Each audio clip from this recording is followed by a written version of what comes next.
우리가 드로아에서 배로 떠나 사모드라게로 직행하여 이튿날 네아폴리로 가고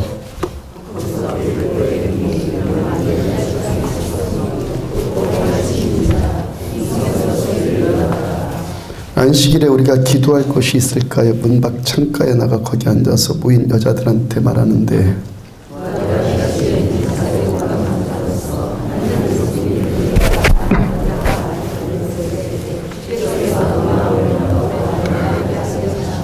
(15절) 같이요. 그와 그 집이 다 세례를 받고 우리에게 청하여 이르되 만일 나를 주 믿는 자로 알거든 내 집에 들어와 유하라 하고 강권하며 머물게 하니라. 아멘. 자, 24시간 강릉 기도의 집을 시작하면서 한 가지 고마운 도구가 하나 있습니다. 감사하는 도구. 우리가 밤 11시 이후에 안식하는 시간 빼놓고 한시적으로 시간도 안식하는 것이고 점점 이 시간도 채우려고 이렇게 하는데요. 하여튼 11시 이후에 안식하는 시간을 빼놓고 거의 20시간 정도를 지금 우리가 기도의 집을 섬기고 있잖아요. 일주일 단위로 매일 20시간을 돌려가면은 관리하는 것만 해도요.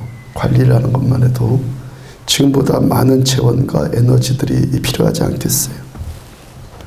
만약에 10년 전만 하더라도 지금 우리 정도의 자원을 가지고 이 기도의 집을 하려고 한다면 본질보다 비본질 때문에 제 에너지 소모가 더 많았을 것 같아요. 저의 이 비본질로 인해서 소모되는 그런 에너지, 그 에너지 소모를 최소화시켜주는 것이 스마트폰입니다. 또 안디옥 교회 밴드, 우리 교회 밴드의 메시지를 제가 올리고 할 말이 있으면 거기 올리고 여러분들 가입된 분들 다 보잖아요. 또 특별한 또 필요가 있을 때는 거기에 관련된 사람만 카톡에서 단톡으로 또 이렇게 불러서 또 얘기를 나누고. 만약에 이 시스템이 없다면요, 제가 어떻게 해야 돼요? 사람마다 할 말이 있어 다 일일이 전화하고 수시로 또 만나야 되고 이런 것이 필요할 텐데 스마트폰 때문에 그런 비본질적인 문제로 생기는 에너지 소모가 최소화되고 있다는 거예요. 또 24시간 기도의 순서에도 동영상, 유튜브의 동영상이 큰 역할을 차지하고 있잖아요. 자, 24시간 기도의 집을 언제 하나, 언제부터 시작하나 그 부담감 갖고 있다가 시작하기 한 3주 전쯤이에요. 3주 전쯤에 오늘 한번 시간표를 한번 만들어 봐야겠다. 문득 그런 생각이 들었어요. 시간표를 이렇게 왁구를 이렇게 짰어요. 컴퓨터로. 지금 우리가 드리고 있는 공예배부터 그 시간표 안에다가 하고 있는 것을 다 한번 넣어봤어요. 주일 예배로부터 시작되어지는 또 수요예배, 금요예배, 새벽예배 이런 걸 먼저 시간표에다가 다 채워놓았다고요.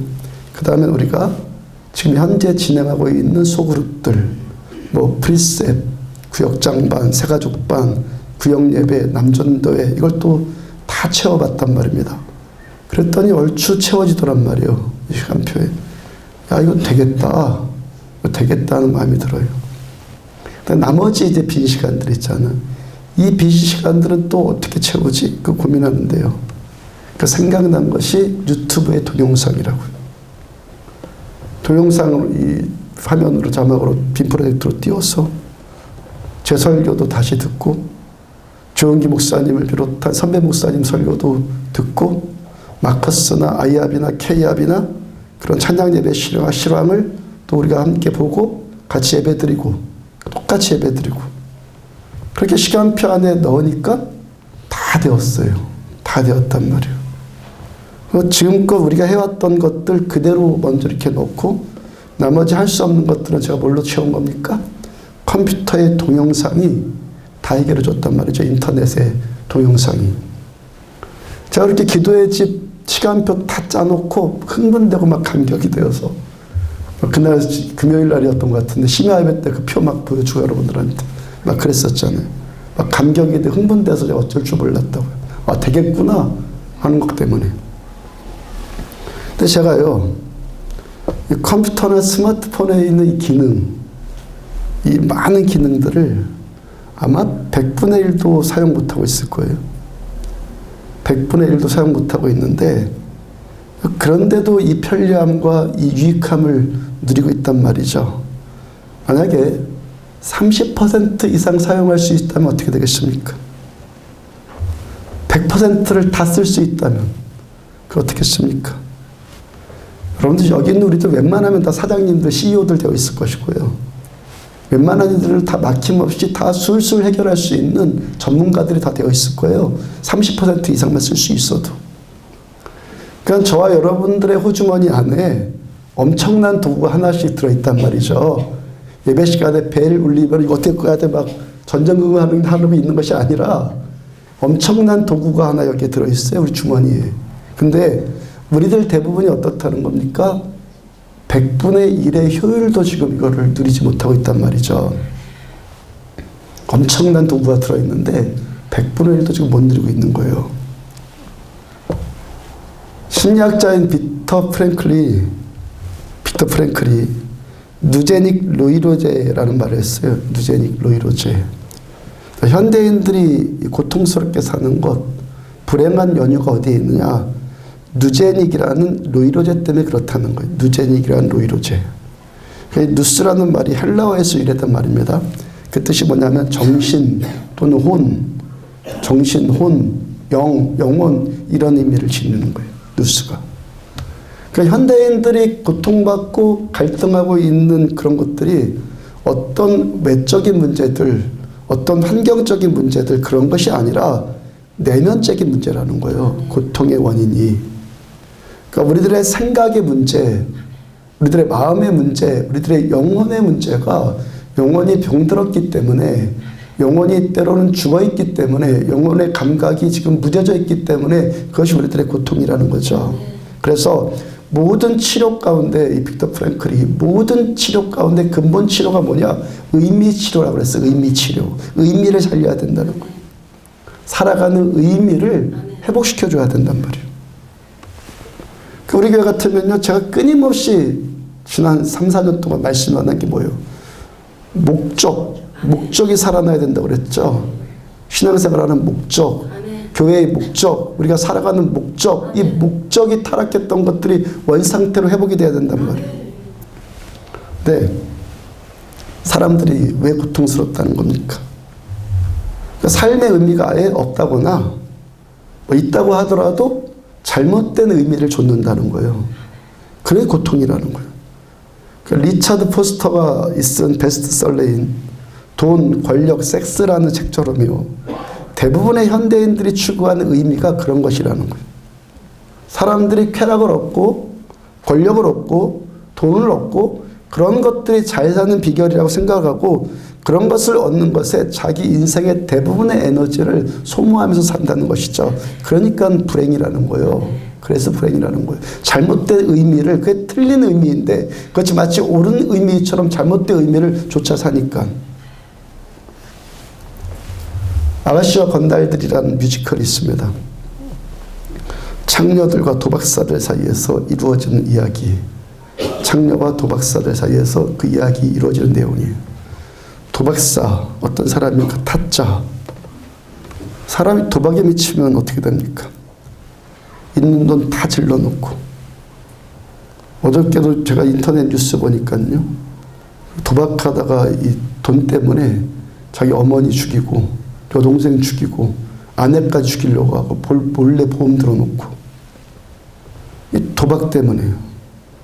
자기 돈 다 질러놓고 이제 더 이상 돈 될 데가 없으니까 그런 짓도 하고 또 빚까지 내서 넣고 집까지 팔아치우고 또 마누라까지 그렇게 팔아먹고 자식까지 나몰라라 하고 하여튼 그것에 빠지니까 있는 것 없는 것까지 거의 다 갖다 지르더라는 거예요. 이제 마지막까지 가서 더 이상 뭘 털어놓을 것이 없으니까 뭐라고 하냐면은 자 이제 우리 영혼을 팔자. 영혼을 팔아서 그 돈으로 우리가 도박하자. 옆에 있던 사람이 야 도박사한테 뭔 영혼이 있냐? 도박한 우리들한테 영혼이 도대체 뭐가 있냐? 그 주인공이 하는 말이 야 그래도 잘 생각해봐라. 어느 구석에 영혼이라는 게 있을 거다. 어느 구석에라도 영혼이라는 게 있을 거다. 지금 이들의 대화가 뭡니까? 이들의 대화가 뭐예요? 잘못된 의미를 쫓아 살다 보니까 어땠다는 겁니까? 자기 영혼이 어디에 있는지도 지금 모른다는 거예요. 내 영혼이 있는지도 없는지도 어디에 붙어 있는지도 그 모른다는 거예요. 사람들이 마귀가 준 돈, 마귀가 주는 돈, 그리고 성실하게 번 돈은 하나님 주신 돈, 그 돈 말고 마귀가 주는 돈, 쾌락, 명예 그런 것에 자기 영혼까지 다 팔아먹고요. 자기 영혼이 도대체 있는지 없는지 그것도 모르면서 사는 자들이 현대인들의 고통이란 말이에요. 그 의미를 잃어버린 거죠. 참된 삶의 의미. 그 우리들의 인생은요, 인생의 문제는 무엇을 얻느냐, 무엇을 가졌느냐, 그런 외적인 문제가 아니라 우리 내면의 문제이고 우리 영혼의 문제가 본질이라는 거예요. 근데 왜 대부분의 사람들이 그렇게 사는가? 특히 예수 믿는 사람들까지도, 교회 다니는 우리들까지도 왜 그런 걸 쫓아다니는가? 이 문제죠. 왜 그렇다는 겁니까? 몰라서 그렇다는 거, 몰라서. 내 영혼을 마귀한테 다 팔아먹었어요. 내가 도대체 누군지를 모르는 거예요. 내 영혼 다 팔아먹어가지고 그 잘못된 의미에 속아가지고 내 영혼이 내가 누구이고 내가 어떻게 살다가 어떻게 살으라고 디자인된 인생인지 그걸 모른단 말이에요. 어떻게 살으라고 디자인된 건지 모른단 말이에요. 마치 스마트폰 안에 어마어마한 기능이 들어있는데 그걸 다 모르니까요. 그 100분의 1 정도의 이 기능만 쓰면서요. 마치 이게 다인 것처럼 이 정도에 만족하면서 살더라는 거예요. 아니면 인생은 다 그러려니 하면서 그냥 그렇게 살더라는 거예요. 지난주 설교에 제가 사람이 어떤 존재인가, 우리 사람이 어떤 존재인가 말씀드리면서 이야기를 예로 전해드린 것 있죠. 예수님의 십자가 앞에서 예수님이 벗어놓은 그 옷, 그거 서로 가지려고 제비뽑기 하고 있는 로마 병사들. 죽음 앞에서 자기 입을 일만 여마리고 있는 그 병사들. 막내 동생 요셉을 구덩이에 던져놓고 빠져 죽게 해놓고 그 10명의 형들, 그 옆에서 동생이 형들 먹으라고 가져온 그 도시락을 태연히 까먹고 있는 그런 형들의 모습. 이것이 사람의 본성이라고 그랬죠. 다른 사람의 고통, 다른 사람의 죽음 앞에서 눈 하나 깜짝하지 않아요. 어디에만 오직 감심이 있다는 겁니까? 자기 입을 것, 자기 먹을 것, 나 살 일, 먹고 살 일만 급급한 것이 인간이더라는 거예요. 네. 우리가 본래 그렇게 사람이 그렇게 디자인됐느냐 말이에요. 왜 대부분의 사람들이 그러고 살고 있죠? 내가 어떻게 디자인된 인생인지 그걸 몰라서 그렇다는 거예요. 막내 동생이 10명의 형들이 배고플까 봐서 점심 챙겨 왔는데 그 동생 시기 질투해서 구덩이에 던져놓고요. 거의 동생이 싸온 도시락을 태연히 그거 까먹고 있단 말이에요. 동생은 거기서 살려달라고 아우성치고 있는데 그저 자기들은 자기 먹을 궁리만 하고 있어요. 여러분, 인간의 탈을 쓰고 어떻게 그럴 수 있죠? 그럴 수 있단 말이에요. 왜 그럴 수 있다는 겁니까? 인간의 탈을 썼으면 그러지 않을 텐데 지금 뭔 탈을 뒤집어 쓴 겁니까? 마귀의 탈을 뒤집어 써서 그러고 있는 거예요. 우리를 창조하신 하나님이 구원하신 인간, 사람의 모습은 원래 그런 모습 아니라는 거예요. 아담이 불순종해서 죄가 들어왔고 죄와 함께 마귀를 자기 안에 불러들였어요. 아담의 불순종으로 마귀를 자기 안에 불러들이는 거예요. 그리고 불순종하니까 귀신이 우리 안에 불러들인단 말이에요. 사람이 그때부터 지금까지 마귀에게 그 영혼 다 팔아먹었어요. 마귀한테 영혼 팔아먹고 마귀가 원하는 삶을 살아요. 마귀가 원하는 대로 끌려 산다고 해요. 마귀에게 그 영혼 다 뺏겨서 마치 이렇게 사는 것이 정상인 것처럼 경쟁하고 시기하고 싸우고 죽이고 우리가 내가 살기 위해선 저놈 죽여야지. 이것이 마치 인생살이인 것처럼 다 그렇게 마귀에게 속고 살고 있단 말이에요. 마귀에게 속고 있단 말이에요. 단적으로 말씀드리면 저 여러분들을 창조하신 선하신 우리 하나님께서는 사람을 그렇게 디자인하지 않으셨어요. 우리들을 향하신 창세기부터 요한계시록까지 우리 사람들을 향하신 우리 하나님의 끊임없는 사랑 표현이 뭐죠? 하나님께서 창조하신 사람의 원래 그 원형, 사람의 원래 그 모습을 회복을 하라는 거예요. 끊임없이 하나님께서 우리들을 그렇게 만져나가시는 거예요. 히브리서 2장 7절 보면은 저를 잠시 동안 천사보다 못하게 하시며 사람을 잠시 동안 천사보다 못하게 하시며 영광과 존귀로 관을 씌우시며 하나님 우리들을 이렇게 창조하셨단 말이에요. 그 다음 9절 오직 우리가 천사들보다 잠시 동안 못하게 하심을 입은 자 곧 죽음의 고난받으심으로 말미암아 영광과 존귀로 관을 쓰신 예수를 보니 예수님도 영광과 존귀로 관을 쓰셨어요. 하나님께서 우리들을 어떻게 지으셨다는 겁니까? 예수님과 같은 존재로 우리를 지으셨단 말이에요. 또한 이 모습이 본래 하나님의 모습, 하나님의 모습. 창세기 1장 26절 하나님이 이르시되 우리의 형상을 따라 우리의 모양대로 우리가 사람을 만들자. 사람 어떤 존재라는 거예요? 하나님의 형상이요. 하나님의 모양. 하나님의 모양대로 우리들은 창조되었단 말이죠. 하나님의 그 형상대로 창조되었단 말이에요. 우리는 하나님과 같이 영광과 존귀로 관씌움 받은 존재로 사람은 그렇게 창조되었다는 거예요. 마귀는요, 타락한 천사예요. 찬양 천사였던 루시퍼가 교만해서 타락했고 그래서 마귀가 됐어요. 근데 하나님께서 우리를 어떻게 지으셨다고? 천사보다 더 낮게 지으셨다. 존귀하게 지으셨다. 그러니까 우리들은 마귀보다 더 나은 존재라는 거예요.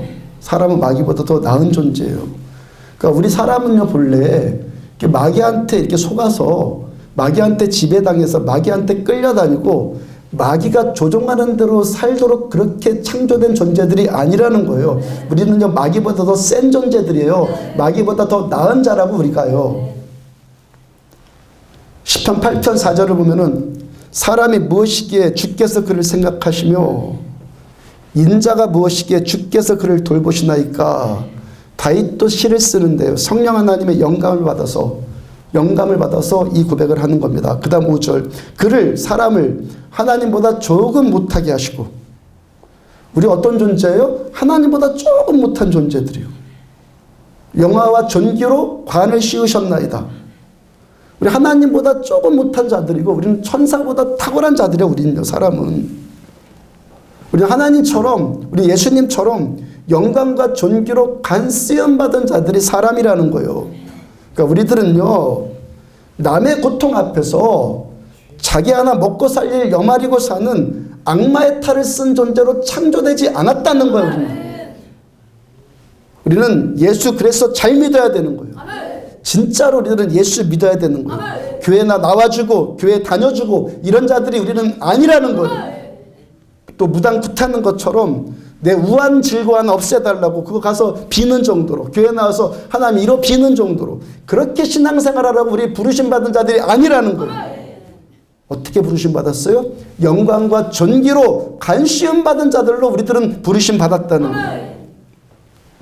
히브리서 2장 9절을 다시 보면은 오직 우리가 천사들보다 잠시 동안 못하게 하심을 입은 자 곧 죽음의 고난받으심으로 말미암아 영광과 존귀로 관을 쓰신 예수를 보니 이를 향하심은 하나님의 은혜로 말미암아 모든 사람을 위하여 죽음을 맛보려 하심이라.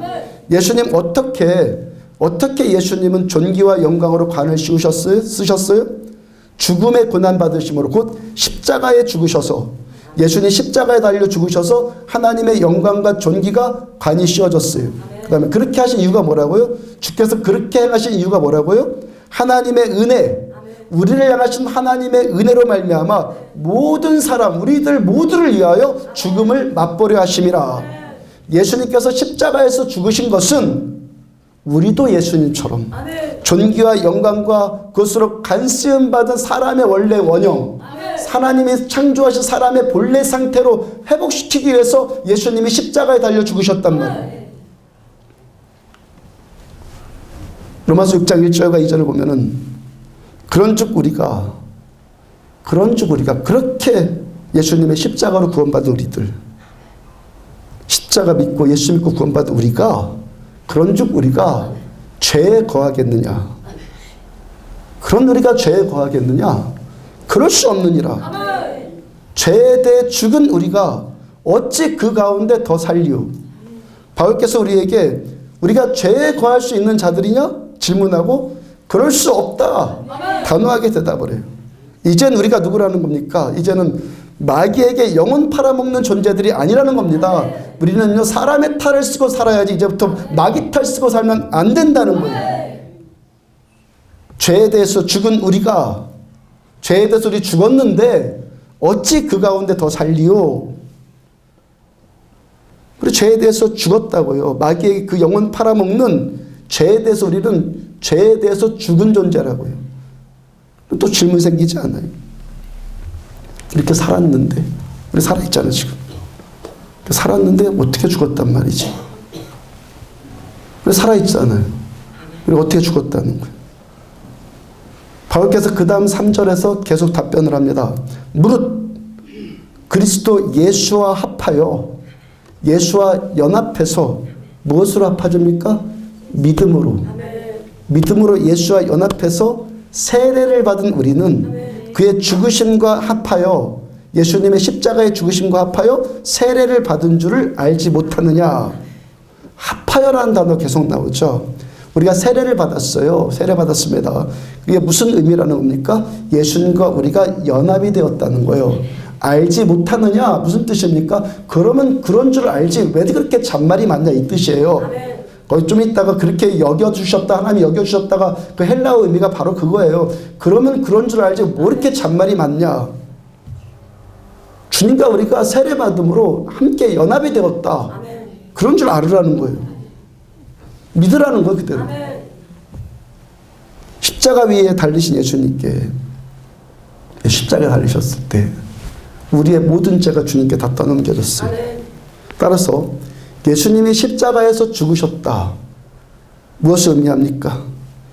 주님께 떠넘겨진 우리들의 모든 죄, 죄의 권세도 십자가에서 다 죽으셨단 말이죠. 세례는 예수님과 우리가 연합이 되었다, 하나가 되었다는 의미인데, 특별히 예수님께서 십자가에서 죽으신 것에 우리가 예수님의 죽으심에 우리가 연합이 되었다는 거예요.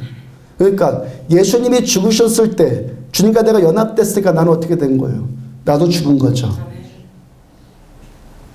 주님 안에 떠넘겨진 죄가 예수님의 죽으심과 함께 다 죽었으니까 우리 안에 있는 죄도 어떻게 된 겁니까? 예수님과 함께 다 죽은 거죠. 죄의 세력이, 죄의 권세가 다 죽었단 말이에요. 골로새서 2장 12절부터 14절 보면은 너희가 세례로 그리스도와 함께 장사되고, 세례로 예수님과 함께 장사됐어요. 우리를 거스르고 불리하게 하는 법조문으로 쓴 증서, 우리를 거스리고 하나님 뜻대로 살지 못하게 거스리고 우리를 방해하는 법조문으로 쓴 어떤 증서를 지우시고 제하여 버리사 십자가에다 못 박으시고, 세례받음으로 예수님과 함께 우리가 십자가에서 죽었어요. 그 순간 어떤 일이 벌어졌다는 겁니까? 우리를 거스르는 것들, 우리를 불리하게 만든 그 법 조문으로 쓴 그 증서, 그 증서가 다 지워져 버렸단 말이에요. 그 증서가 찢어졌고 그 증서가 재해졌어요. 어떤 법조문이요? 어떤 법조문이 이제 무효가 되었다는 거예요? 아담이 불순종해서 마귀에게 그 영혼 팔아먹은 거래 증서, 그거 이젠 그 효력이, 거래 증서의 효력이 십자가에서 그게 도말돼 버렸다는 거예요. 예수님께서 십자가에서 죽으심으로 사람이 마귀에게 죄짓고 그 대가로 영혼 팔아먹은 그 거래가 무효가 돼버렸고, 이제 마귀는 우리들한테 실 지배권이 있다 없다? 없다. 없다는 거예요. 이제 도말돼 버렸다, 증서가. 히브리서 2장 14절 중간에 보면은 죽음을 통하여 죽음의 세력을 잡은 자 곧 마귀를 멸하시며, 죽음을 통해서 예수님이 십자가에 죽으심으로 이때껏 죽음의 세력을 마귀가 잡았는데 그냥 확 부활하셔가지고 그 죽음의 권세를 그냥 소멸시켜버리는 거예요. 그 권세가 소멸되니까 마귀가 멸해지는 거 말이에요. 예수님께서 십자가에 죽으심으로 지금까지 우리 영혼을 지배하고 있는 것이 누구라고요? 마귀인데 예수님이 십자가의 죽으심으로 마귀의 그 권세가 소멸됐단 말이에요. 예수님의 십자가의 죽으심과 함께 우리 죄도 죽었고 따라서 우리들한테 있었던 마귀의 지배권이 이제 있다 없다? 없다. 그러니까 우리들은 마귀 탈을 뒤집어 쓰고 이제 살지 않는다. 마귀한테 내 영혼 우리 이제 팔아먹지 않았다. 우리는 이제 자유한다. 마귀로부터 자유하다는 거예요. 그래 우리는 그렇게 살면 안 된다는 거죠. 이정처럼. 히브리서 2장 9절 중간을 다시 보면 그 죽음의 고난받으심으로 말미암아 영광과 존귀로 관을 쓰신 예수를 보니 이를 행하심은 하나님의 은혜로 말미암아 하나님 어떤 은혜? 사람의 본래 형상을 회복시켜 주려고 하는 하나님의 은혜. 그 은혜로 말미암아 모든 사람을 위하여 죽음을 맛보려 하심이라. 예수님께서 십자가의 죽으심으로 어떤 일이 벌어졌습니까? 마귀 탈을 쓰고 있던 것들이 벗겨졌단 말이에요. 우리는 원래 영광과 존귀로 간쓰움 받은 그 모습이 다시 덮여졌단 말이에요. 이것이 뭡니까? 사람을 창조하신 하나님의 본래 의도예요. 사람의 모습이 이 모습이요. 세례받다가 헬라어로 뭐라고 그랬어요? 밥티조, 뵙티조. 무슨 의미라고요? 담그다, 가라앉다, 염색하는 물에 완전히 물들여버리다. 이게 세례의 의미, 밥티조의 의미예요. 물에 가라앉고 염색해서 물들여지듯이 무엇이 예수님과 나의 연합이 그렇다는 거예요. 완전히 주님께로 덮여져 버리고 완전히 예수님과 내가 염색되듯이 물들여져 버리는 거예요. 완전 하나. 이게 세례예요. 우리가 살아있는데 지금 우리가 죽을 수 있다는 것은 무슨 뜻입니까? 예수님 죽으셨으니까 예수님과 내가 그렇게 완전한 연합이니까 예수 죽으니까 나도 같이 죽고, 그죠? 예수님의 십자가의 죽으심으로 영광과 존귀로 관시움 받았기 때문에 십자가의 죽으심으로 예수님이 영광과 존귀로 관시움 받으셨단 말이에요. 예수님과 우리가 누구라고요? 어떻다고요? 하나 되었다고. 세례로 완전히 하나. 그러면 예수님께 씌워진 존귀와 영광이 누구한테도 임한 거예요? 우리한테 그대로 임한 거죠. 우리한테도 그대로 덮여졌다고요. 그래서 우리가 예수님과 함께 십자가에 연합되어졌다는 이 말씀에 꼭 그 다음에 또 따라붙는 말씀이 있어요. 골로새서 2장 12절 아까 그 말씀 다음에 그 말씀 보면은 너희가 세례로 그리스도와 함께 장사되고 또 죽은 자들 가운데서 그를 일으키신 무덤에서 예수를 일으키신 하나님의 역사를 하나님의 능력을 믿음으로 말미암아 그 안에서 함께 일으키심을 받았느니라. 예수님과 함께 죽은 우리들 하나님의 능력이 예수를 살리신 것처럼 동일하게 우리도 예수님 살아날 때 같이 살아났다는 거예요. 로마서 6장 4절 중간을 보면은 이는 아버지의 영광으로 말미암아 하나님의 영광으로 말미암아 그리스도를 죽은 자 가운데서 살리심 같이 우리로 또한 생명 가운데서 행하게 하려 하심이다. 하나님께서 영광과 존귀로 관씌우셔서 예수님을 살리신 것처럼 우리도 이제부터는 어떻게 살라고 영광과 존귀로 관씌우셨다는 겁니까? 생명 가운데 살라고. 죽음 가운데 살지 말고 마귀 따라 살지 말고 이제 하나님의 생명 가운데 살라고. 그 다음 5절 만일 우리가 그의 죽으심과 같은 모양으로 예수님의 죽으심과 같은 모양으로 연합한 자가 되었으면 또한 그의 부활과 예수님의 부활과 같은 모양으로 연합한 자도 되리라. 예수님의 죽음과 연합한 우리들 예수님의 부활과 연합이 되었어요. 무엇으로? 예수님의 십자가를 믿음으로 하나님이 여겨주셨다는 거예요. 그러면 그런 줄 알라는 거예요. 영광과 존귀로 간씌우신 예수님과 연합된 우리들 영광과 존귀로 관씌우신 예수님과 연합된 우리들 이젠 마귀의 탈을 쓴 모습이 남아있겠습니까? 예수님의 십자가의 부활로 그리고 우리가 그 십자가의 부활에 연합되어서 마귀의 지배권이 이제 그 자체가 마귀는 나를 지배하고 조종할 자격이 완전히 소멸돼 버렸다고요. 우리는요 예수님의 십자가 앞에서 그 로마 병사들 같이 타자의 죽음 앞에서 다른 사람의 고통 앞에서 자기 입을 옷이나 여마리고 있고 동생의 죽음 앞에서 그의 고통과 상처 앞에서 자기 먹을 거나 궁리하고 있고 그렇게 치사하고 비굴한 모습으로 살 자들이 다 아니다? 아니다. 우리는 그런 자들이 아니라는 거예요. 저 사람은 고통받고 있는데 나는 혼자 즐기고 있고 우리는 이런 이기적으로 살 자들이 다 아니다? 아니라는 거예요. 우리는 그런 자가 아니라는 거예요. 하나님 앞에 나온 우리 예수 믿는 우리들은 그런 자들이 아니라는 거예요. 우리는 어떤 존재로 영광과 존귀로 간쓰움 받은 자들이라는 거예요. 영광과 존귀로 옷 입었던 옷. 이틀 전 금요 심야 예배 때 찬양하고 기도하는 가운데 요한계시록 5장의 말씀을 펴라는 감동이 저한테 왔어요.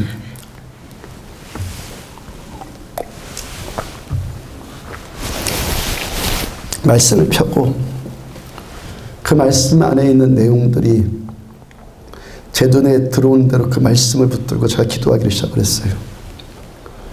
그 요한계시록 5장의 이 말씀이 2주 전에 은밀한 초소라는 설교 제목으로 제가 여러분들한테 전할 때 인용한 말씀이거든요. 뭐 기억 못해도 상관없습니다. 본래 그런 거니까. 네. 2주 전에 은밀한 초소라는 그 설교 제목으로 말씀 전할 때 요한계시록 5장의 말씀을 인용했단 말이에요. 그날 아침부터 2주 전에 그 설교 준비할 때 아침부터 오전 9시까지 8시인가 9시부터 오전 5시까지 8시부터 오후 5시까지 헷갈리네. 아침 9시부터 오후 5시까지 설교 준비하겠다고 목양실 제 책상에 앉아있는데 한 말씀도 쓰지 못했다고. 한 단어도 못 썼다고. 그러다가 5시부터 말씀이 막 임하기 시작해서 그걸 막 받아 적었다고 전해드렸잖아요. 제가 그 말씀 받고 행복해졌는데 왜 행복해졌겠습니까? 공부해서 다른 책 보고 한 것이 아니라 하루 종일 끙끙대다가 말씀이 떠올라서 그냥 받아 적었다고요. 왜 제가 행복해졌다는 겁니까?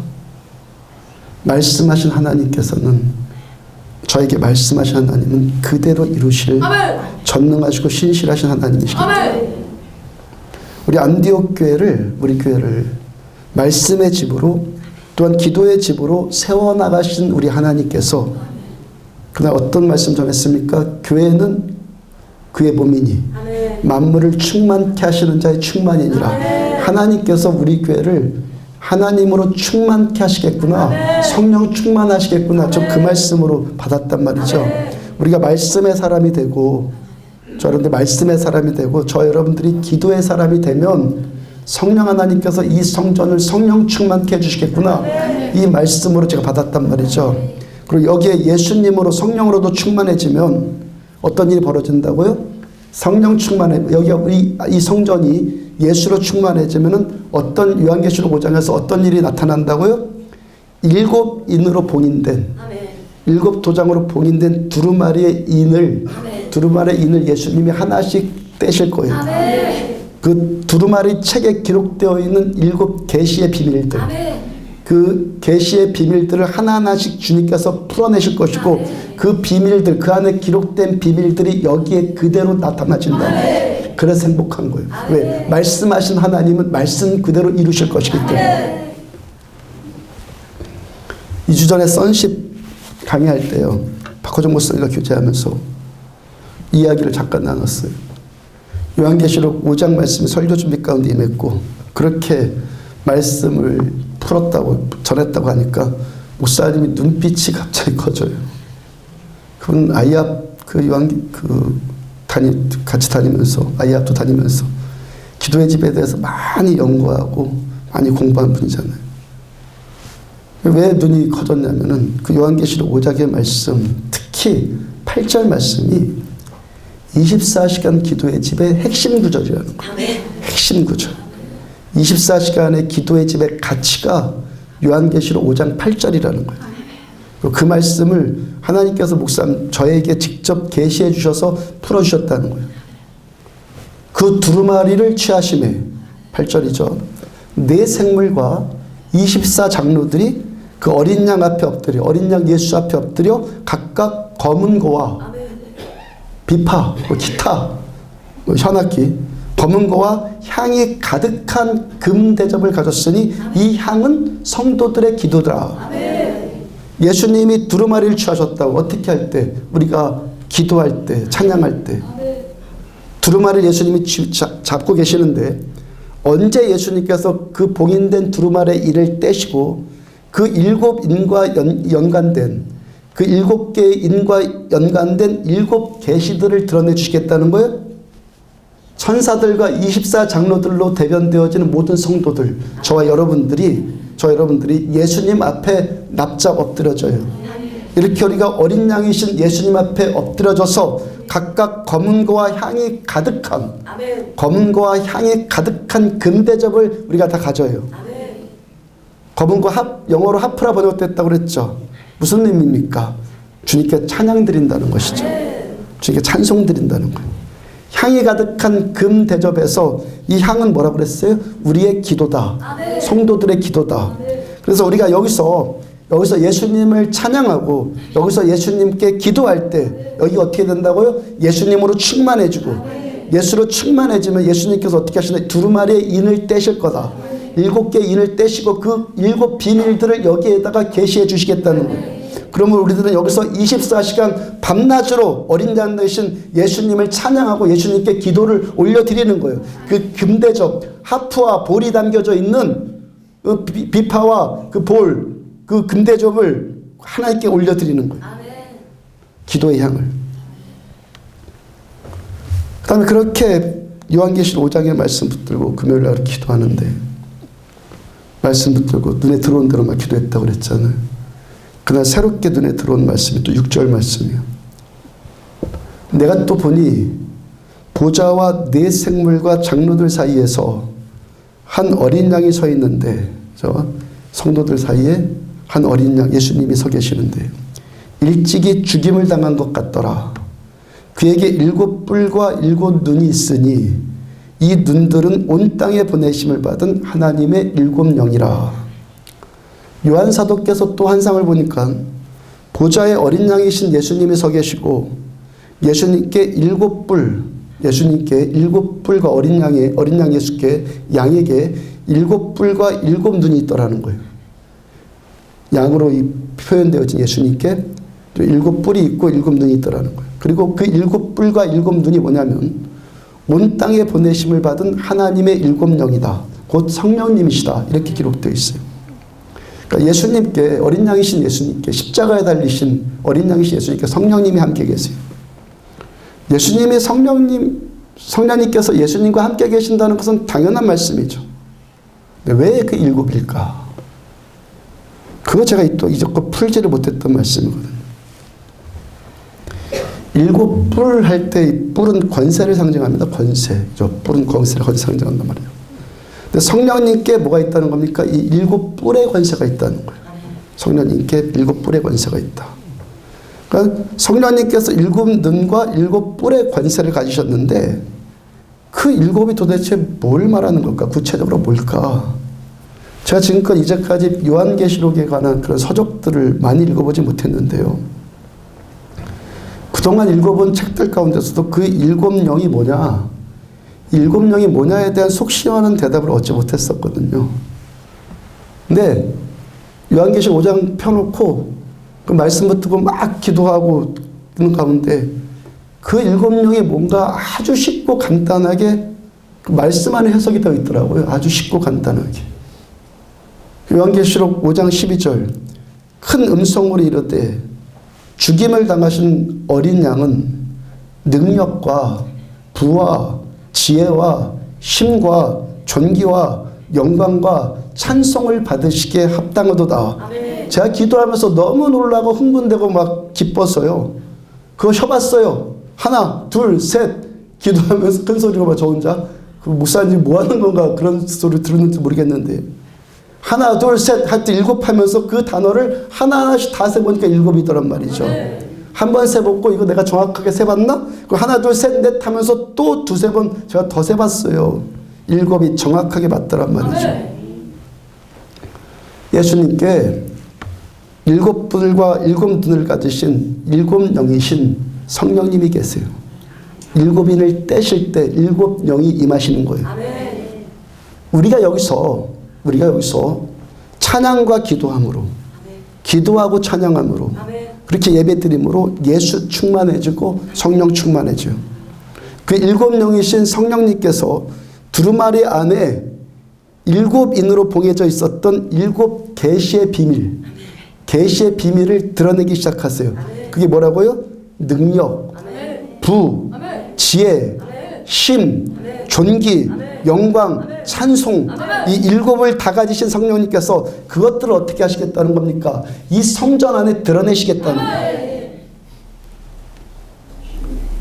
예수님께서 십자가에 죽으심으로 영광과 존귀로 관씌워졌다. 구체적으로 그러니까 뭘 지금 말하는 겁니까? 하나님의 일곱 영이신 성령님께서 가지신 능력, 부, 지혜, 심, 존귀, 영광, 찬송이 여기에 다 나타나진다는 거예요. 그러니까 우리가 성령 충만해지면 첫째 인이 떼지면서 첫째 영의 무슨 뭐가 나타나는 겁니까? 능력이 나타나. 하나님의 능력이 우리에게서 나타나. 둘째 인이 떼지면서 둘째 영인 무엇이 임한다고요? 부가 임한다고요. 부가 임한다고요. 하나님은요, 우리를 가난하게 만드신 하나님이 아니에요. 하나님은요, 우리를 부유하게 만드신다고요. 그렇게 계속 인이 떼지면서 성령께서 어떻게 한다신다고? 무기력한 자에게 힘을 주시고, 비천한 자에게 뭘 주시고? 존귀를 주시고. 그래서 우리가 뭘 합니까? 하나님 감사합니다 하고 하나님께 영광 올려드리는 것이고, 하나님을 향해서 찬양의 노래가 나오는 거죠. 어젠 점심때 우병교에 밥 먹으러 갔는데 우리 교 성도님과 한 분이 앉아 있었어요. 그 한 분이 제가 아는 분이에요. 우리 개척 초창기 때 잠깐 교회 나왔던 분인데 길에서 뭐 어쩌다 이렇게 한번 마주친 거 빼놓고는 한 10여 년 만에 처음 본 거죠. 처음에는 아는 얼굴이긴 한데 저도 굳이 분명하지 않았고 이름도 떠오르지 않았는데 좀 이야기를 나눠보니까 기억들이 살아나더라고요. 이것저것 이야기 나누다가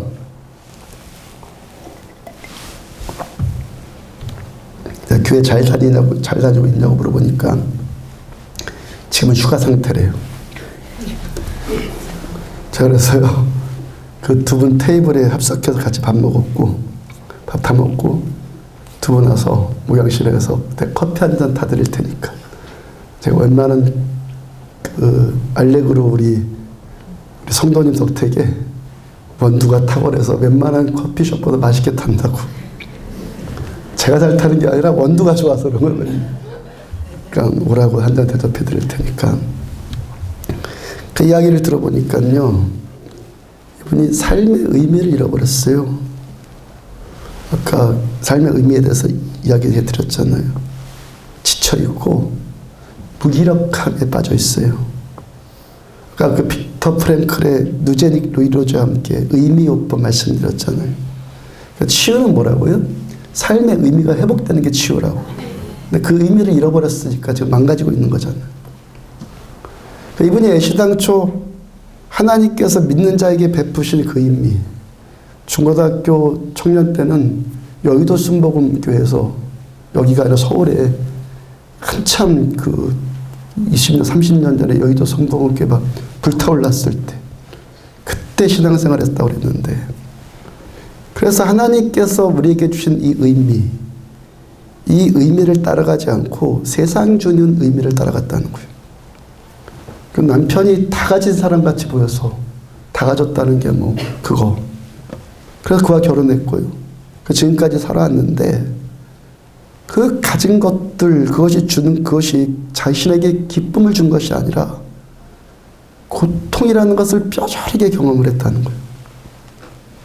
정확하게 말씀드리자면 하나님께서 영광과 존귀로 관씌우신 우리들, 이 사람됨의 의미를 잃어버리고 사람들의 의미를 떠나서 추구하는 것들은 결국 어떻다는 겁니까? 고통만 준다는 거예요. 고통만 준다는 거예요. 하나님 떠나서 추구하는 그런 것들, 그런 건 다 우리들한테 고통만 준다는 거예요.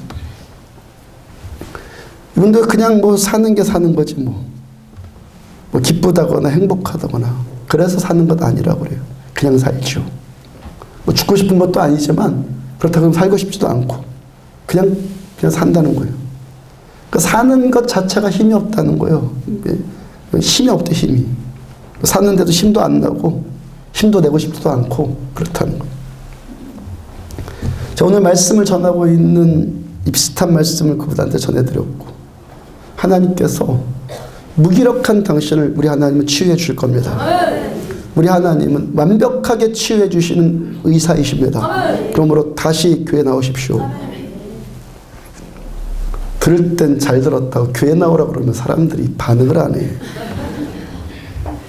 다시 나오랬더니 선뜻 대답을 안 해요.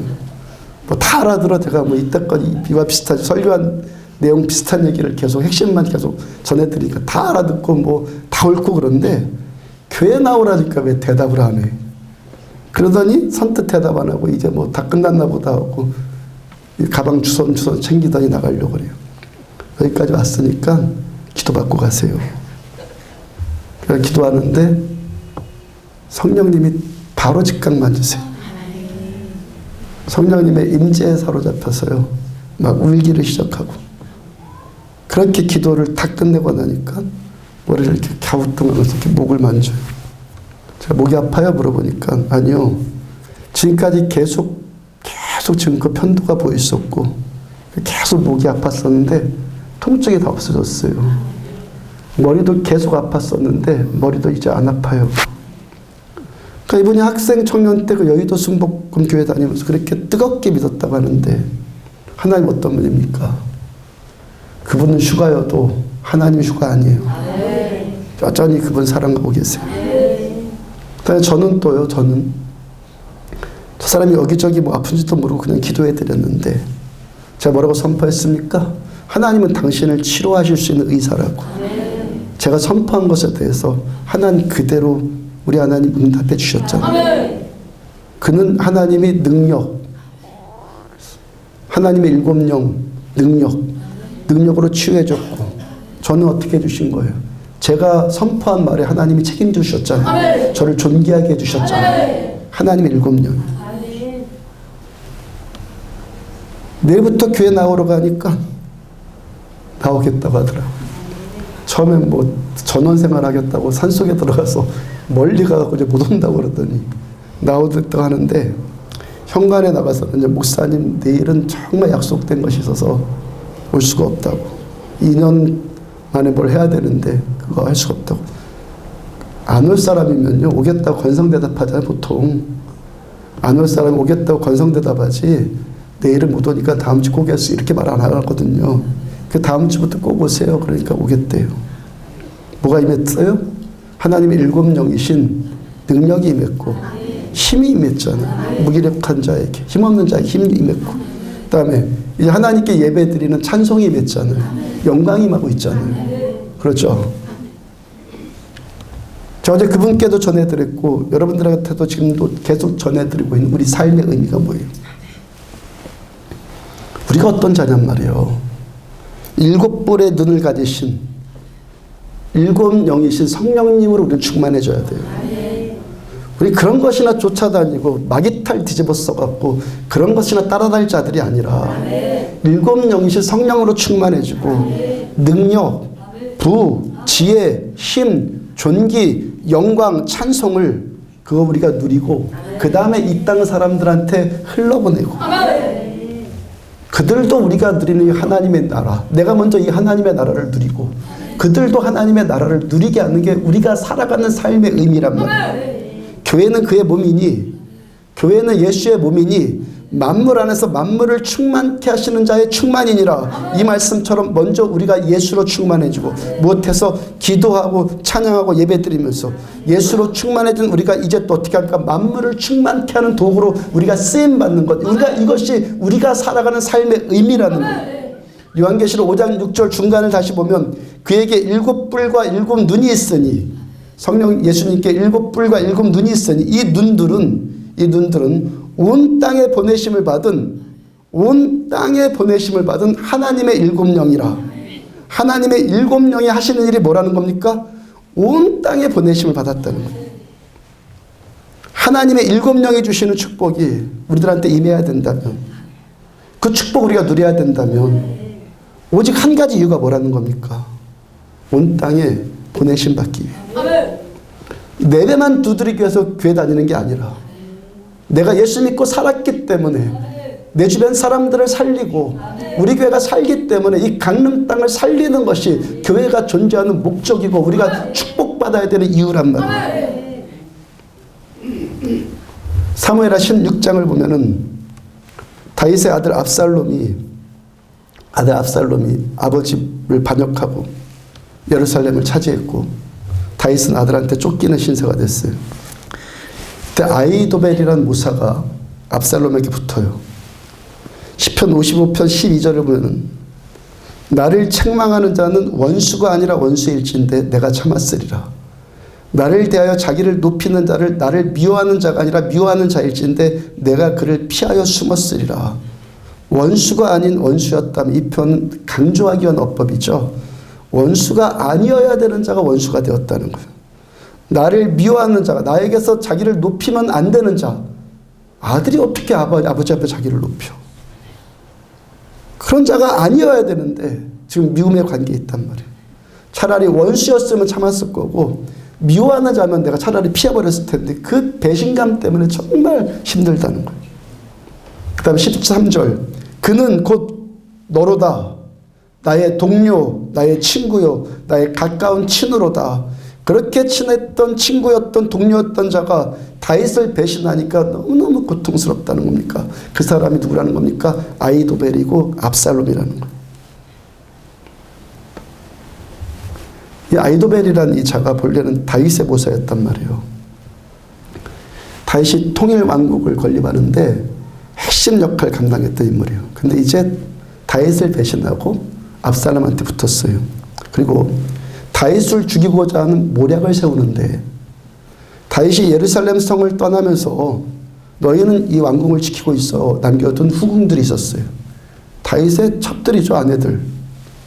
아히도벨이 다윗의 아들 압살롬에게 모략을 주기를, 계계를 주기를 아버지 다윗의 후궁들과 동침하라고 그래요.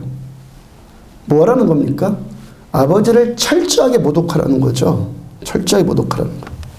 그러면 다윗이 정말 화가 날 것이고, 그럼 지금 압살롬한테 따라붙은 그 백성들은 어떻게 하겠다는 거예요?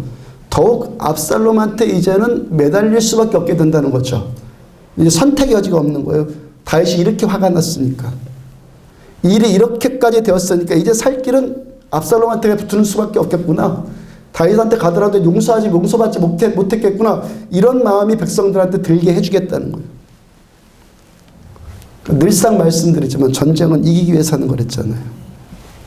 전쟁은 이기기 위해서 하는 거야. 하여튼 북한 전쟁 붙으면요, 남한이 우리가 이겨야 되고 북한이 이겨야 되고, 그때 이기기 위해서 하는 것 아니에요.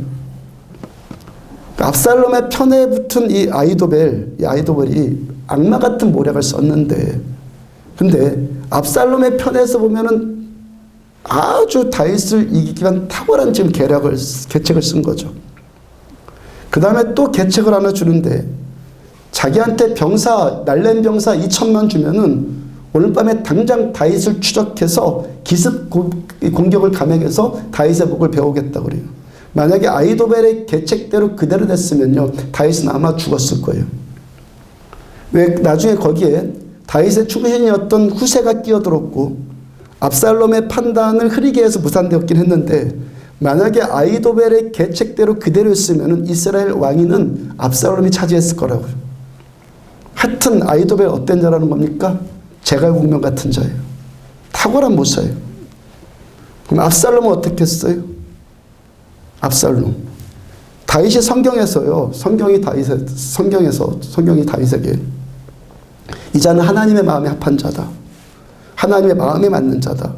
하나님의 내 마음에 든다라고 유일한 칭찬 들은 사람이 다윗이에요. 골리앗과 싸워서 그 전쟁에 이긴 이후로 평생 전쟁터를 누비는데 단 한 번도 패배한 적이 없는 용장이에요.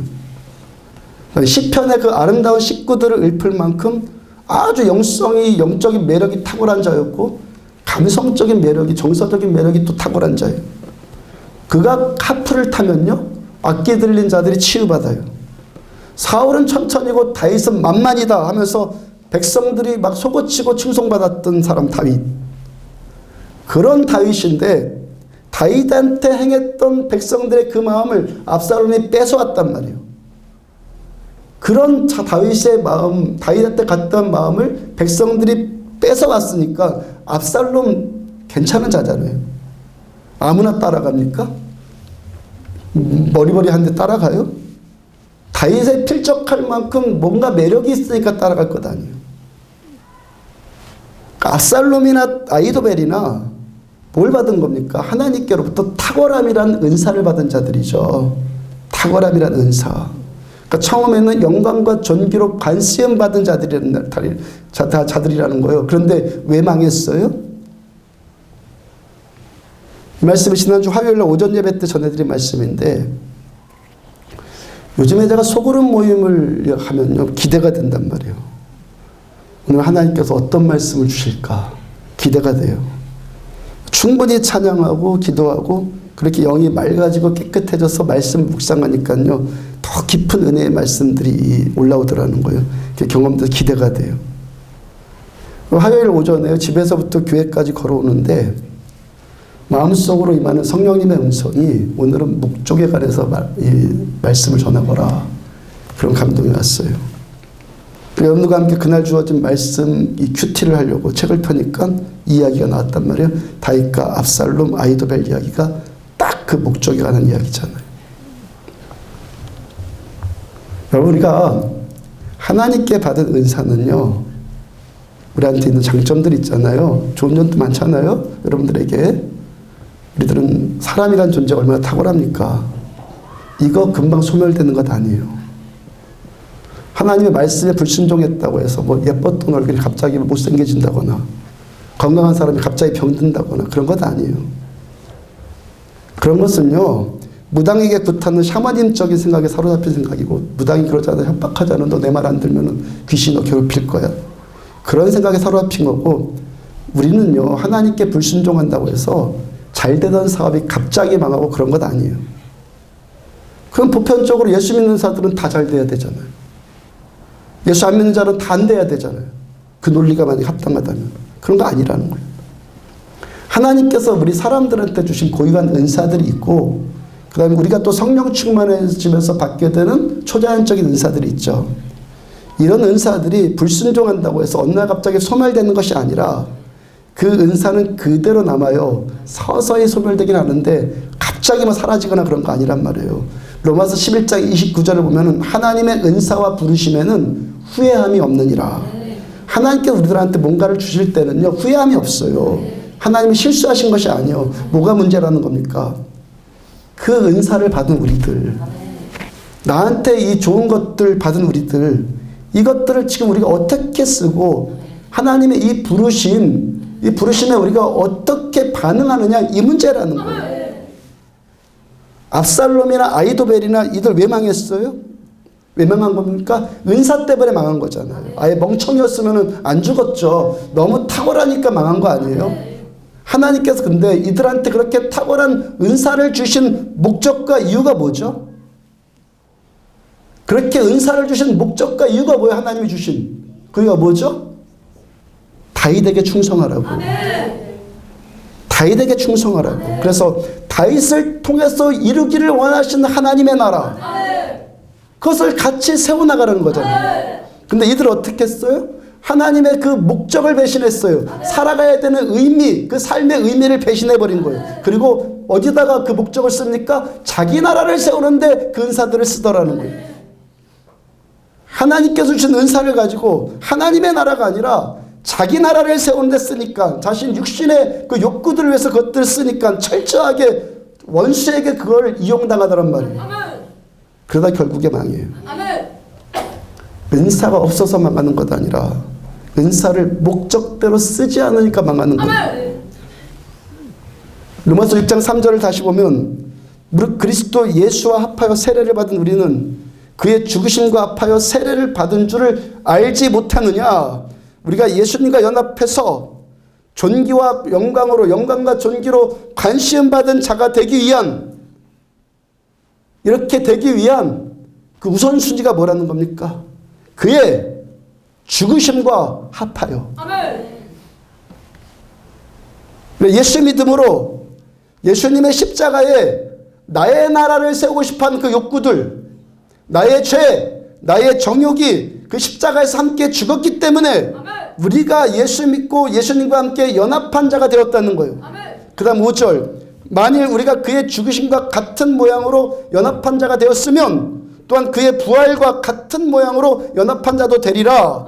우리가 예수님과 함께 죽어서 뭐가 죽었다고요? 나의 욕구가 죽어서, 내가 죽어서, 그 마귀의 탈을 뒤집어 쓴 것들이 죽어서 주님과 함께 죽음으로 연합되어서 그 다음에 어떻게 된다는가? 예수님과 함께 존귀와 영광으로 부활되었단 말이에요.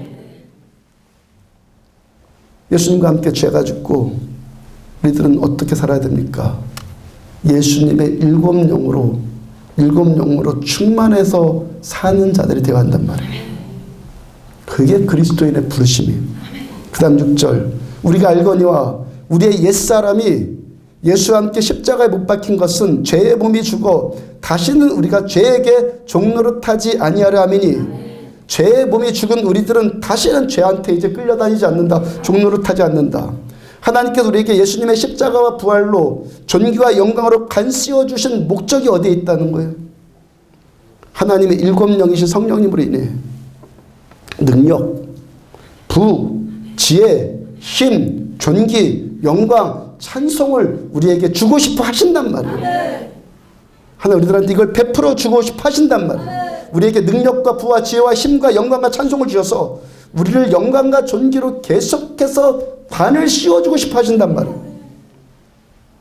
누가 구원받고 누가 충만받고 누가 능력과 부와 지혜와 힘과 존귀와 영광과 찬송으로 하나님의 영광과 존귀로 계속 관심 받는다는 거예요.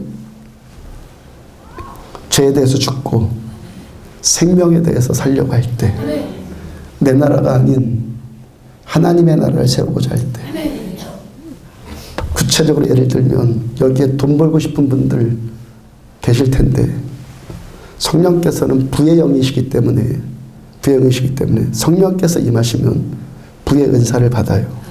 근데 목적, 내 욕심이나 채우고 나 하나 돈 벌어서 하여튼 나를 위해서 어떻게 잘 살고 싶은 사람에게 그 은사 주시는 것 아니란 말이에요. 정말 내 중심이 하나님 나라를 위해 그 부를 드리고 싶어하는 그 사람에게 부의 은사가 임하는 거예요. 또 하나님께서 은사 주셨는데 그 은사를 자기를 위해서 쓰면 결국에 그 은사가 어떻게 된다는 겁니까? 악마에게 팔아먹고 악마에게 이용당한다는 거예요.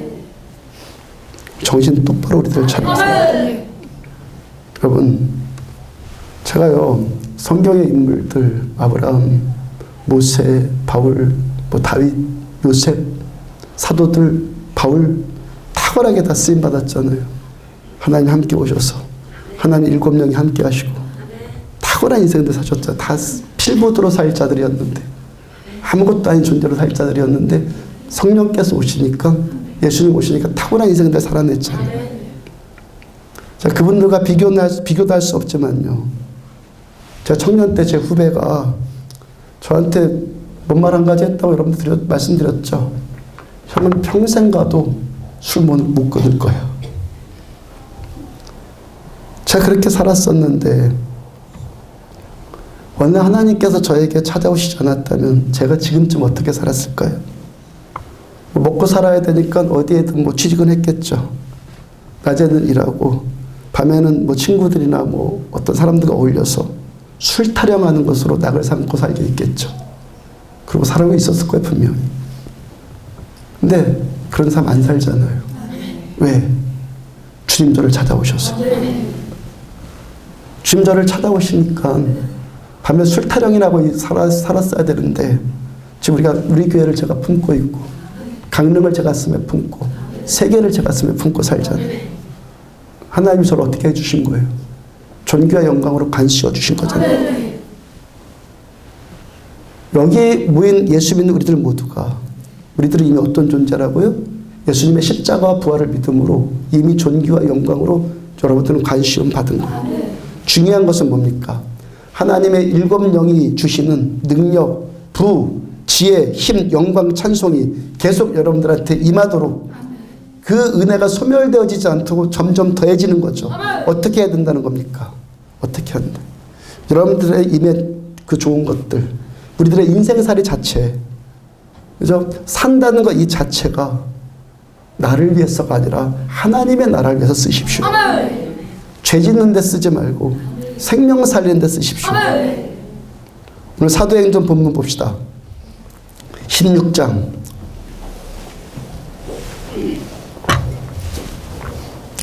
14절과 15절 같이 한 목소리로 함께 있습니다. 두아디라시에 있는 자색옷값 장사로서 하나님을 섬기는 루디아라는 한 여자가 말을 듣고 있을 때 주께서 그 마음을 열어 바울의 말을 따르게 하시니라. 그 집이 다 세례를 받고 우리에게 청하이르되 만일 나를 주 믿는 자로 알거든 내 집에 들어와 유하라 하고 강권하며 머물게 아니라. 이렇게 해서 유럽의 맨 처음 교회, 유럽의 지난 2000여 년 동안 유럽의 1호 교회가 이렇게 세워진 거예요. 빌립보 교회가. 루디아란 이 여인을 통해서. 루디아란 이 여인이 직업을 말하고 있죠. 어떤 직업입니까? 자색 옷감 장사라고. 제가 지난 4월에 성지순례에 가서 현지 가이드에게 이 루디아가 세례받은 그 터에 가서 그 루디아 기념교회에 가서 설명을 듣는데 자색 옷감 장사란 루디아의 이 직업은요. 루디아의 이 직업은 여인이 본래 이 여인의 직업이 아니라 남편의 직업이었어요. 이 여인이 어떤 연유인지는 분명하게 모르겠지만 남편과 사별하게 되었고 이제 과부가 되어서 남편의 업을 계속 잇게 되었다는 거예요. 자색 옷감 장사라는 것은 자주색 물감으로 물들인 옷감이라는 거죠. 자주색 그 염료로. 그다음에 그 당시 자주색 염료로 물들인 옷감은요. 옷감 중에서 최상이었어요. 이 물감의 원료를 어디서 댔냐면 어디서 채취했냐면 고동, 소라 끝. 우리가 그 어릴 때 소라 먹을 때 끝 끊어내고 빨아먹었잖아요. 그 끝. 거기서 채취하는 거예요. 그러니까 옷감 한 피를 만들어내는데 그 소라가 몇 마리가 필요하냐면 2만 마리가 필요하대요. 옷감 한 피를 만들어내는 염색하는데 그 소라 2만 마리가 필요하단 말이에요. 물론 소라 끝을 잘라내면 또 잘한다고 하는데 하여튼 그렇게 만든 자색 옷감 엄청나게 귀한 물건 아니에요. 그 물감으로 만든 옷의 소비자들 대부분 어떤 부류였겠습니까? 아주 귀한 자들 아니었겠어요? 높은 자들. 그랬죠. 그러니까 이 자주색 염료로 만들어진 옷감은요. 일반 대중들을 위해서 그들의 소비를 위해서 생산된 것이 아니라는 거예요. 이 자색 옷감으로 만든 겉옷은 당시 로마의 왕족들이나 귀족들이나 또한 부유층 사람들이 입었어요. 따라서 루디아라는 이 여인의 현재 삶이 어땠다는 거예요? 부유층을 상대하면 나도 어떻게 돼요? 나도 부유층으로 편입되거나 아니면 편입되어 가고 있다는 말이잖아요. 그렇죠? 남편으로부터 이어받은 거니까 오랫동안 지금 상대한 것 아니에요? 그들을. 그랬던 이 여인이 바울을 만나서 복음을 들었어요. 세례를 받았어요. 예수님의 십자가로 그 육신의 정욕이 다 죽었고 예수님의 부활과 연합되어서 존귀와 영광으로 다시 살아났죠. 루디아가 세례 받았다고 그랬잖아요. 그로 인해서 뭐가 생겼어요? 유럽의 첫 번째 교인 1호 교회인 빌립보 교회가 설립되었어요. 그 빌립보 교회가 전초기지가 되어서 유럽 대부분의 땅이 복음화되었고 그 당시 세계의 심장부였던 로마까지 복음이 들어가게 돼요. 얼마나 존귀를 입은 겁니까? 이 루디아라는 이 여인이 부요함이라는 은사를 받았죠. 그리고 남편과 사별하는 그 고통의 문제도 이 여인을 누르지 못했어요. 이 여인 복음 들었어요. 구원받았어요. 세례받았어요. 그 다음에 영광과 존귀로 관심 받았어요. 이 여인이 예수님의 십자가와 부활의 세례로 연합됨으로 이 여인에게 애시당초 있었던 그 영광과 존귀가 어떻게 됐어요? 소멸됐습니까? 마귀한테 팔아먹었습니까? 아니라 영광에서 영광으로 존귀에서 존귀로 계속 더딥혀졌죠. 능력과 부와 힘과 지혜가 존귀와 영광과 찬송이 이 여인에게 계속 임하잖아요. 바울을 통해 전화받은 그 세례가 헛된 구원되지 않고 하나님의 나라를 위한 목적으로 계속 이 여인이 살았기 때문에 이 여인이 자기에게 임한 그 부요함의 은사로 자기 나라를 세우기 위해서 살지 않고 자기에게 임한 이 은사, 이 장점, 이걸로 자기 나라가 아닌 하나님의 나라를 세워나가기 위해서 삶의 의미를 조정한단 말이에요. 예수님과 세례로 연합됨으로 예수와 함께 죽고 예수와 함께 살고 그래서 예수를 위해서 살아요. 그 겸손된 진실됨으로 인해서 그 영광과 존귀가 소멸되지 않고 타락하지 않고 남편과 사별한 과부라는 것도 전혀 문제되지 않고 우리 영광에서 영광으로 존귀에서 존귀로 계속 나아가요. 어떤 인생을 살아야 됩니까? 우리 누구입니까? 예수님의 십자가에 연합되고 예수님의 부활에 연합되어서 존귀와 영광으로 관시음받은 우리들은 하나님의 형상이 회복된 자들이에요. 마귀탈 뒤집어 쓴 자들 아니에요.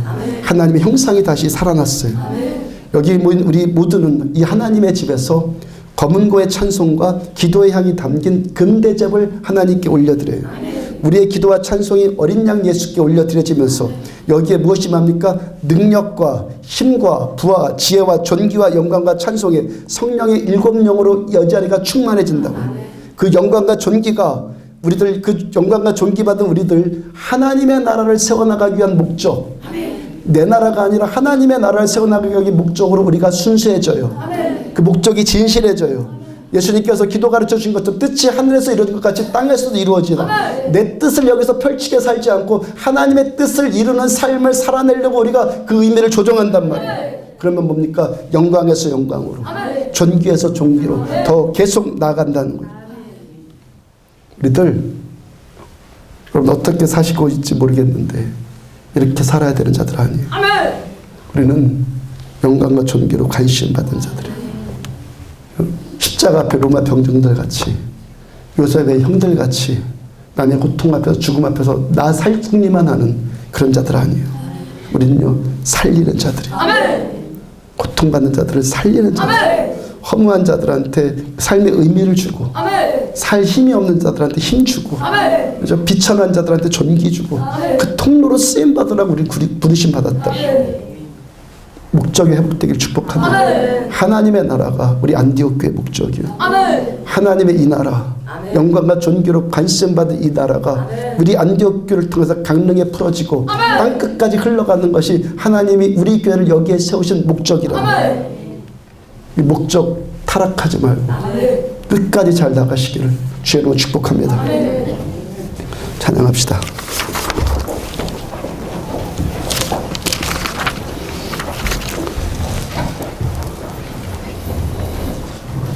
어린 양 예수 찬양합시다. 아니 우리에겐 소원이 하나 있는 찬양합시다.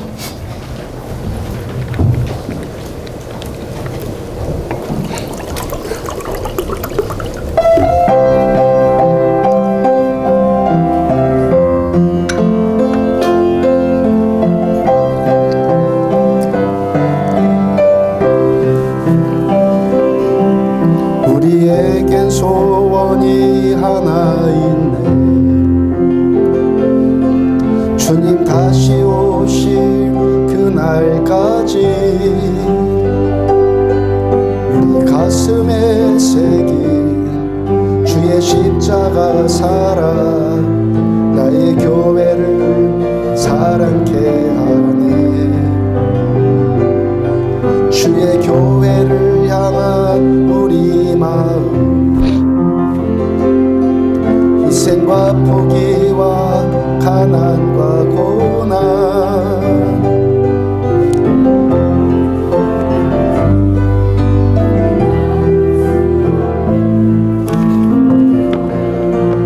이 땅의 희망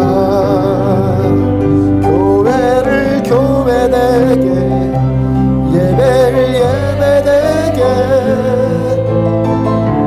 우릴 사용하소서. 진정한 부흥의 날 오늘 임하도록 우릴 사용하소서. 우리에게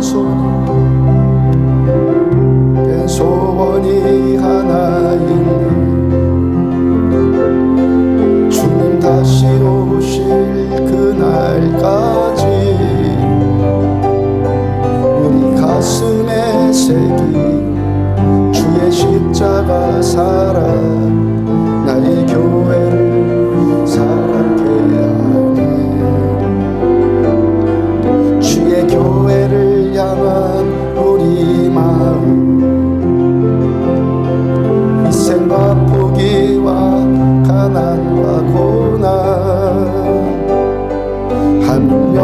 죽음조차 우리 막을 수 없네. 우리 교회는 이 땅의 희망. 교회를 교회되게, 예배를 예배되게 우리를 사용하소서. 진정한 부흥의 날 오늘 임하도록 우리를 사용하소서.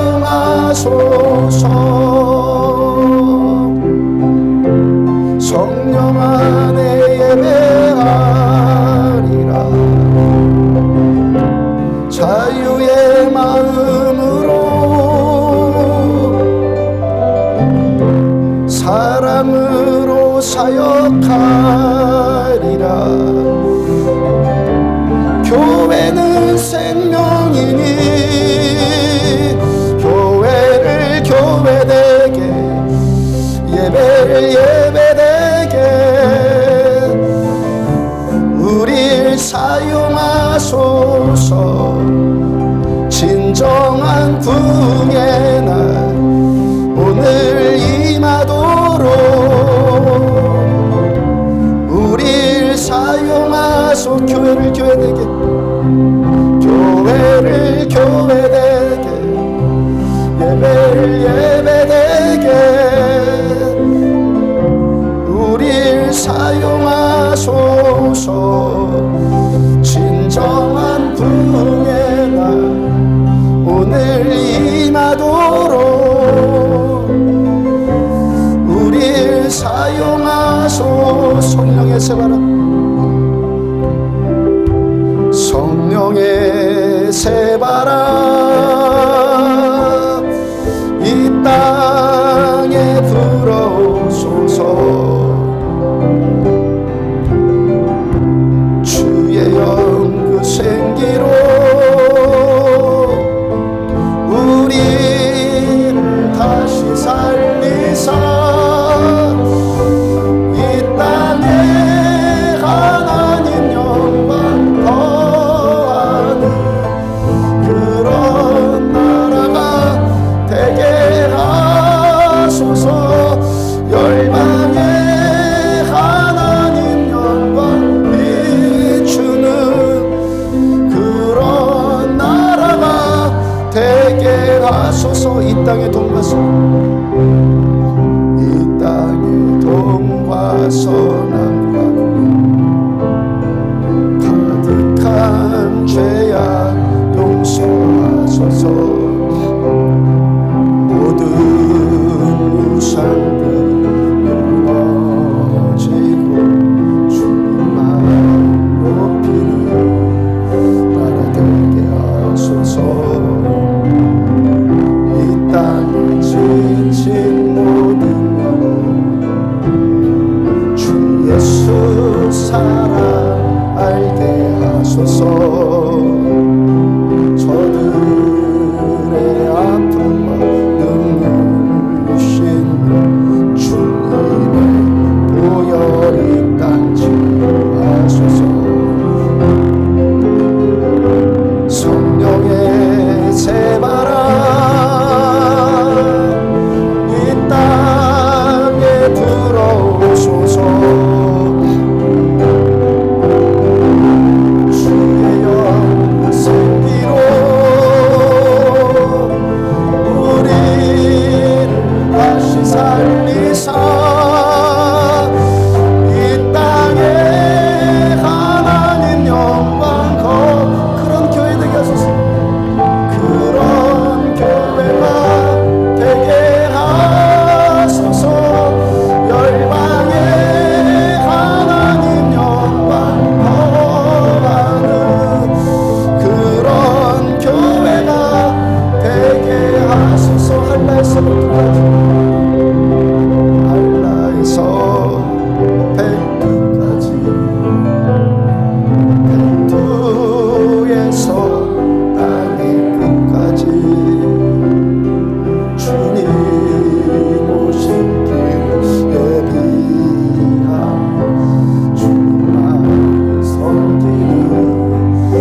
주소서. 열방 주님의 백성, 주님의 군대 일으켜 주소서. 성령의 새바람 이 땅에 불어오소서. 주의 영그 생기로 우리를 다시 살리사 이 땅에 하나님 영광 비추는 그런 나라 되게 하소서. 대개가 이 땅에 하나님 영광 비추는 하나님 영광 비추는 그런 나라가 대개 한라에서 백두까지, 한라에서 백두까지, 백두에서 땅끝까지 주님 오신 길 예비한 주님만 섬기는 나라 되게 하소서. 이 땅에 주님 교회 하늘의 생기 부어주소서. 열방 치유한 주 백성 주님 군대 이 땅에 주님 교회 위에 이 땅에 하늘의 생기 부어주소서. 하늘의 생기 부어 열방을 치유하는 주 백성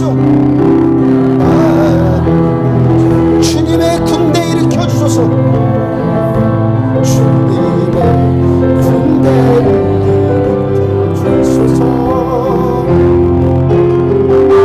성령의 새바람 이 땅에 불어오소서. 주의 영그 생기로 우리를 다시 살리사 이 땅에 하나님 그런 교회 되게 하여 주소서. 그런 교회가 되게 열방에 하나님 영광 비추는 하나님 영광 비추 그런 교회 되게 하소서. 교회가 성령의 새바람, 성령의 새바람 이 땅에 불어오소서. 주의 영그 생기로 우리를 다시 살리사 이 땅에 하나님 영광 더하는 그런 교회가 되게 하소서. 열방에 하나님 영광 비추는 그런 교회가 되게 하소서. 예수님의 십자가와 부활로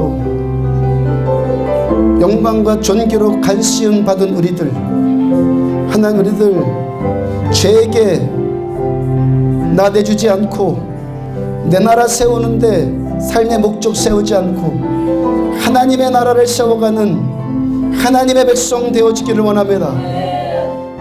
일곱 영이신 성령으로 충만해져 능력과 힘과 지혜와 존귀와 영광과 찬송과 그 하나님의 영으로 충만해져 우리가 먼저 살아나고 이 땅 그렇게 성령 하나님이 필요한 자들에게 그 통로들로 쓰임받는 우리들 되어지기를 원합니다.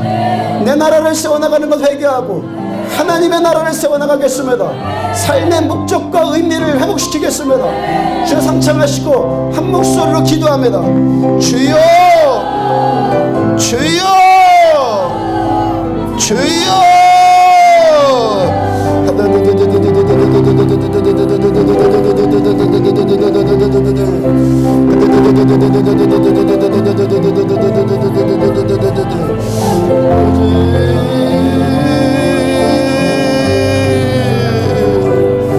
하나님 우리에게 입혀주신 존귀와 영광 되시고 영광과 존귀의 옷 되시니 마귀의 탈을 뒤집어 쓴 우리의 모습을 보게 하여 주시고 하나님 여전히 세상의 가치관과 똑같이 살아가는 하나님 종의 모습 우리의 모습을 주님 보게 하여 주셔서 회개의 영을 여기에 부어주셔서 주님의 종에게 우리에게 회개의 영을 부어주셔서 죄의 싹슨 사망이고 하나님의 은사는 그리스도 예수 안에 있는 생명이라 영생이라 말씀 주신 그 말씀 그대로 하나님 우리에게 주어진 이 좋은 것들 우리에게 임한 하나님의 은사들 하나님 내 나라를 세우는 데 쓰임받지 않냐고 육신의 정욕과 목의 정욕과 이생의 자랑을 취하는데 은사를 사용하는 것이 아니라 하나님의 나라를 위해서 우리에게 주어진 이 삶이 주님께 드려지기를 원하며 하나님의 나라를 위해서 드려지는 우리들 되어지기를 원하며 하나님이 강릉 땅에 하나님의 나라가 오는 통로들로 우리는 쓰임받기를 원합니다.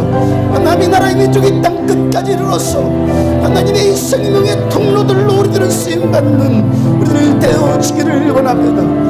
하나님 그 은혜와 그 사랑받은 우리들 십자가의 그 은혜와 그 사랑 예수님의 십자가와 그 사랑받은 우리들 하나님 다시 죄를 지을 수 있겠느냐 그럴 수 없느니라 그럴 수 없느니라 말씀하여 주신 우리 주님 하나님 죄의 권세를 십자가로 소멸시키고 나의 권세를 십자가로 소멸시키고 하나 우리에게 자유함을 주셨으며 하나 우리의 해방을 주신 우리 주님의 그 사랑과 권세와 능력이 헛되지 않아서 하나 우리들은 그리스도의 삶을 살아내는 우리를 되어지기를 원합니다.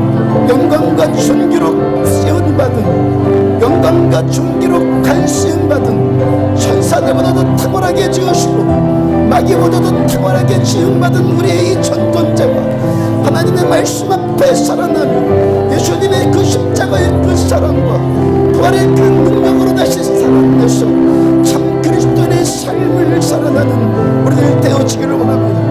24시간 기도의 집을 여기에 세운 주님 하나님 이 집은 하나님 내 아버지의 이 집은 진리의 기둥이며 진리의 터이나 말씀 주신 것처럼 하나님의 말씀으로 든든히 세워지고 살아계신 하나님의 말씀이 이 성전의 터가 되어지고 하나님 여기에 만민이 기도하는 집이다 말씀하여 주신 그분 기도하는 세력들이 계속해서 일어나 기도하며 찬양하며 기도하며 그 악과 불이 계속해서 하나님께 상달되어져 하나님 그 금대접에 올려진 성도들의 기도의 향기가 우리 하나님께 올려드려지며 하나님 우리의 찬양의 향기가 하나님께 올려드려져서 하나님 문이 열려져 예수로 여기가 충만해지며 두루마기를 잡으신 예수님 주님의 손으로 그 7인을 떼어주셔서 그 7계시의 비밀들이 여기에 계속해서 풀어져 성령 하나님의 능력과 성령 하나님의 부와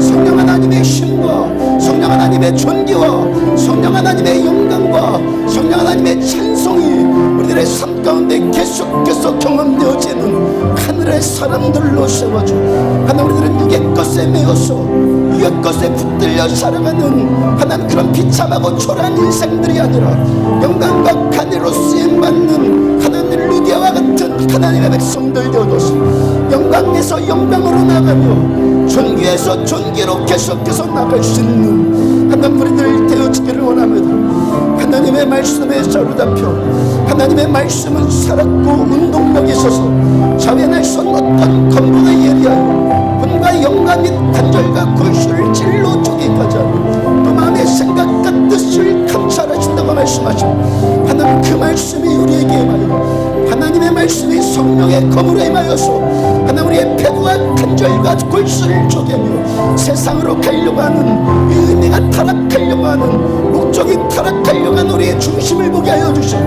하나님의 말씀이 다시 우리들을 하나님의 사람들로 세워나 모든 성경은 하나님의 감동으로 된 것이고 교훈과 책망과 바르게 함과 의로 교육하게 유익하니 말씀 주신 것처럼 하나님의 이 말씀이 우리를 하나님의 말씀으로 하나님의 은혜로 다시 세워나가 하나님 우리들 하나님의 사람들로 하나님 그리스도인의 참된 삶의 의미와 목적 그렇게 삶을 살아낼 수 있는 우리를 되어주기를 원합니다. 그 루디아의 그 인생을 그 존귀한 인생을 더 존귀하게 하여 주시고 그 탁월한 은사를 더 탁월하게 하여 주시고 하나님의 은혜의 사랑이 우리들 모두에게 부어지기를 원합니다. 이 종에게 더 부어지기를 원합니다. 우리들 모두에게 더 부어져서 근사들 더 살아나며 하나님의 나라와 영광을 위해서 이 강릉 땅을 살리며 이 나라 민족의 소망의 빛이 되어지며 세계 민족과 열방이 주목할 수 있는 이 땅을 세워나가는데 하나님 우리들의 삶을 드리기를 원합니다. 죽음으로 드립니다. 죽지 않은 이 자들을 용서하여 주시고 이 교만과 아집과 이 정욕들 이 육신의 정욕들 남목의 정욕들 이성의 자랑들 십자가에 계속해서 못 박혀 죽어지고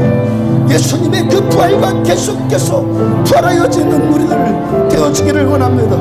주님 영광 받으셔서 전능하신 하나님 우리를 장악하여 주셔서 전능하신 하나님 우리 종을 장악하여 주시고 우리 모두를 장악하여 주셔서 하나님의 사람들로 하나님의 교회로 하나님 주께서 기뻐하시며 다윗처럼 하나님의 마음에 합한 자들 하나님의 마음에 맞는 자들 하나님의 마음에 드는 자들로 우리를 세움받기를 원합니다.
힘과 존귀와 영광과 찬송이 우리 주님께 있음을 고백합니다. 일곱 영이신 주님께서 십자가에서 죽으시고 부활하심으로 우리에게도 동일하게 그 능력과 존귀로 영광으로 관씌워 주셨습니다. 하나님 우리들 이제껏 썼던 마귀의 탈들 벗어버리고 그 존귀와 영광으로 옷 입는 우리들 되어지기를 원합니다. 내 나라를 살았던 것들 회개합니다. 주께서 우리들한테 주신 것 너무 크고 많은데 내 목적을 위해서 육신의 정욕과 안목의 정욕과 이생의 자랑을 위해서 그런 것들을 써서 마귀한테 이용당한 우리들을 용서하여 주시고 주님 긍휼히 여겨 주시옵소서. 우리에게 주신 이 은사들, 우리에게 있는 이것들 루디아처럼 우리 하나님의 나라를 위해서 드림으로, 영광에서 영광으로, 존귀에서 존귀로 계속해서 나아가 하나님 나라의 귀한 일꾼들로 모두들 쓰임받기를 축복합니다. 안디옥 교회를 이 땅 가운데 심으신 주님, 강릉 땅의 축복의 통로들로 우리들 쓰임받기를 원합니다. 내가 죽고 예수가 살고 예수님과 함께 계속해서 살아간 우리들 되어줘서 예수님의 일들이 우리 가운데 계속해서 나타나지기를 축복합니다. 저들을 축복합니다. 부이신 예수님, 하나님의 나라를 위해서 저들의 부를 쓰겠다고 결단한 자들을 축복하여 주셔서 축복하여 주셔서 마음껏 축복하여 주시되 흘러 넘치도록 축복하여 주셔서 저들에게 임한 부가 하나님의 나라를 든든히 세우는데 쓰임받기를 축복합니다. 자녀들을 축복합니다. 지와 명철이 임하기를 원합니다. 사랑하는 우리 다음 세대들 하나님을 인격적으로 만나 하나님이 꿈이 되어지고 하나님의 소망이 되어지고 하나님의 비전이 되어지는 삶을 살아내서 다음 세대들 비록 소수일지라도 하나님의 영광과 존귀가 우리 자녀들한테 임하여서 그들을 통해 이 나라의 소망을 볼 수 있도록 은혜 베풀어 주시옵소서. 주 예수 그리스도의 힘과 능력이 임할지어다. 주 예수 그리스도 이름으로 피곤한 육체들이 살아날지어다. 예수 그리스도 이름으로 고통이 소멸되고 치유받을지어다. 예수의 이름으로 치유받을지어다. 주 예수 그리스도 이름으로 치유받을지어다. 막힌 담들이 돌파되어질지어다. 문제들이 돌파되어질지어다. 하나님의 일곱 영으로 충만해질지어다. 그렇게 살아, 그렇게 충만해져서 이 땅의 그 축복의 통로들로 우리들 다 쓰임받기를 축복합니다. 여기에 안디옥 교회를 심으신 예수님, 교회의 이 사명과 의무를 다할 수 있는 우리들 되어지기를 축복합니다. 지금은 생명이신 우리 주 예수 그리스도의 은혜와 하나님 아버지의 무한하신 사랑과 성령님의 내주 인도 교통하심이 말씀 붙들고 하나님의 백성으로 하나님의 백성답게 교회로 교회답게 그렇게 영광과 존귀로 간쓰임 받은 모습 그대로 살기를 원하는 종과 사랑하는 성도들의 머리머리 위에 지금부터 영원까지 함께 하시기를 축원하옵나이다. 아멘.